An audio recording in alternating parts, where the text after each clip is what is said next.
Hello boys and girls, I wanted to touch base with you regarding our recorder rules. There are 5 rules that you should know. First of all, this is our recorder, as I've explained today in class, but I just wanted to make sure that you have this video. Now this is how the recorder should look like. These finger holes should be on this side. On the other side, we should have only one hole. Now, this hole on the bottom does not need to be centered with the rest of the holes. It should be a little bit to the side. So you could put your pinky down. Now, these are the recorder rules that I've spoken to you today in class, but I wanted to make sure you know this as well. Left hand must be on top. Now, the thumb of the left hand goes on this hole. These 3 fingers go on these holes. These 4 fingers go on these holes. Now, cover the holes completely. That's the second rule. So again, rule number 1, left hand is on top. Rule number 2, cover the holes completely. Use good body posture. If you are sitting when you're playing, your back should be straight. Either way, the back should be straight. So use good body posture. Blow gently into the mouthpiece, gently. I'm right now playing the note G and I'm blowing gently. Do not blow too hard, like this, because if you do, it will make the trill sound. Do not blow too softly,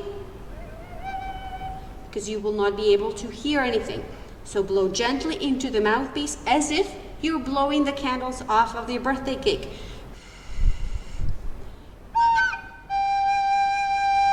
Listen for a clear tone.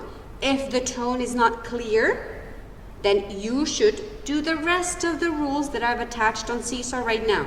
The rest of the rules again, left hand on top and cover the holes completely. If the tone is not clear and if you're shrieking, that's shriek. There are a few things you might be doing wrong. You might be blowing too fast, or you might be blowing too forcefully. So check that out and change that. There might be another issue if you're squeaking. You might not be pressing the holes tightly. You do not need to press the holes tightly so it hurts your fingers. But once you press the holes tightly and you lift your finger, there should be a little circle on your finger. That means you're pressing it tightly. Make sure you press the thumb hole. It is super important, because if this is a note G, if I uncover this, it's not a note G anymore. So you will be thinking that her sound sounds so much different than mine. Oh my goodness, I forgot to cover the back hole. Now, if you're squeaking, there might be a third issue. You might not be flattening your fingers to cover the holes completely. Flattening the fingers, not as if you're playing the piano. I know some of you who play the piano might try to do this. The recorder's played a different way. Flat, flat, flat. Those are the issues you might encounter. I wanted this first video to be kind of an introduction of what you might encounter. Any other issues that we have, we will deal with it in our online classes. Okay, see you later.